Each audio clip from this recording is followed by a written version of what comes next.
I love disaster movies. I love how absurd they are. I love how poorly acted they are. I love seeing all those monuments nationwide, the same ones, get broken over and over and over again by floods, giant sea monsters, Godzilla, global warming, the opposite of global warming, the Mayan calendar. I love it. It's great. And I don't mind all the problems with the plot points. I'm fine with The Rock riding a speedboat over a 200-foot tsunami. Sure, why not? I'm fine with Paul Giamatti's imaginary earthquake magnet thingy.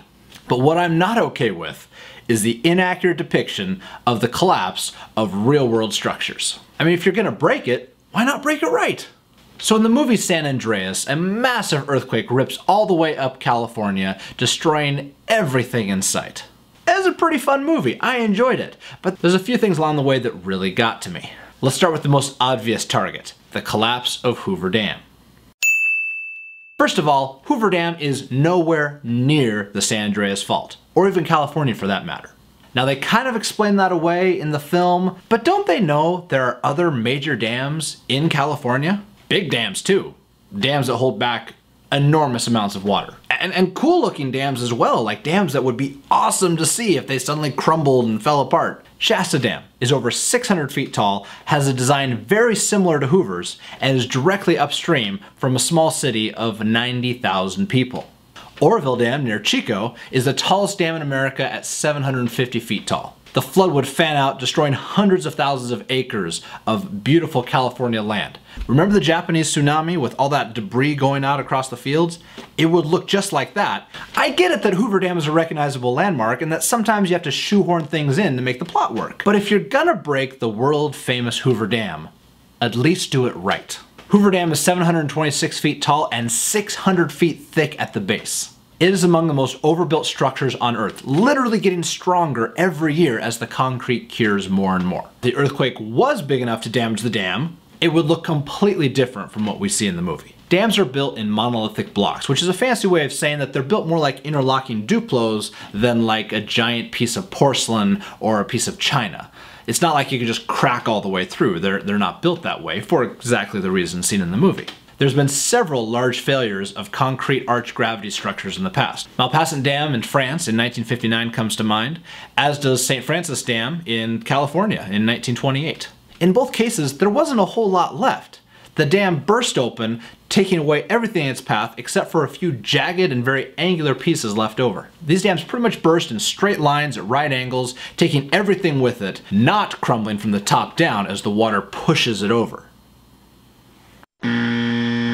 It should also be noted that as of today, there hasn't been a single catastrophic dam failure due solely to an earthquake. Which is interesting because if you look at movies, it seems like that's the #1 reason dams break, and not overtopping or seepage or inadequate outlet works or just general lack of care and maintenance, you know, the reasons dams actually fail.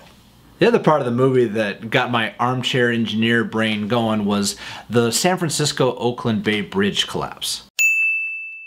It actually appears twice in 2 different shots at 2 different times in the movie. This scene intrigues me. The filmmakers obviously took their cues from somewhere. Let's try and figure out where. Let's break down what we're seeing here. The towers are deforming under the stress, the midspan anchorage is crumbling, and the deck is twisting side to side with the lower deck shearing off into the water. So what's wrong with this? Let's start with the twisting. An earthquake would definitely create some dangerous wave action on the deck of the bridge. As the earth moves beneath it, the energy is transferred upward into the more flexible parts of the bridge. If the shaking continues, the bridge will shake itself apart. But the problem is, we're not seeing that kind of shaking. Look carefully. What we see instead is torsional waves, or put another way, twisting. If this looks familiar, it should. Take a look at the collapse of the 1940 Tacoma Narrows Bridge. Perhaps the most famous civil engineering disaster ever caught on film. The difference is that this failure was caused by wind, not an earthquake. Wind, and a very specific set of circumstances related to the plate girder on the side and the width and weight of the span. The lower deck tearing away and plunging down into the water also intrigues me. But somehow the filmmakers got that wrong too. When the bridge breaks away, it should fall more or less straight down, not in a long sagging slope like the world's most pointless on-ramp.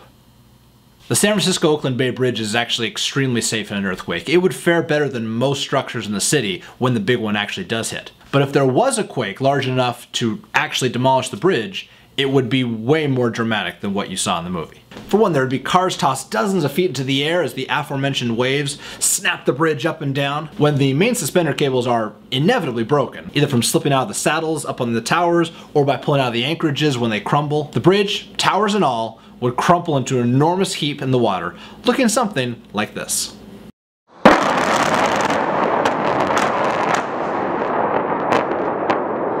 Which makes me want to ask the filmmakers, why make this stuff up? Real life is way more interesting and dramatic, at least when it comes to bridge collapses. There's so much more that I could go into. From the San Francisco skyscrapers breaking in half, to all the LA office towers that fall sideways like a felled tree, rather than down like gravity. Probably my biggest beef is what happens to the Golden Gate Bridge at the end of the film, which I can't show you because it's not in the trailer. In the meantime, let me just point out that the Golden Gate itself, the channel that the bridge is over, is very deep, and that the South Pier was actually built in 110 feet of water, not the shallow rocky shelf that's shown in the movie. Details, details. All in all, it was a really fun movie and I had a good time. I would see it again. I would recommend a friend see it. But you know, the day that I see an accurate depiction of a bridge collapse in a movie is the day that I don't expect to see it anytime soon. Thanks for watching.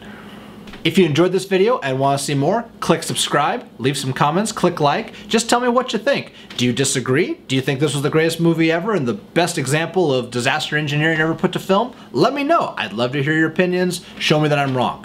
If there are any real engineers out there who know better than I do on some of these issues, please weigh in. I am hungry to learn about this stuff. And do you have any of your own favorite bridge or dam disasters from movies? Put them here in the comments. We'll talk about them. By the way, the most accurate depiction of a dam collapse that I've ever seen in film was, drumroll, the Two Towers Lord of the Rings. When the dam is released and all that water comes down and floods Isengard, it's a really cool scene. That looked amazing. It looked exactly like it would be in real life. Most accurate depiction of a dam collapse I've ever seen in a movie, and it was done by talking, walking trees. I think that says something.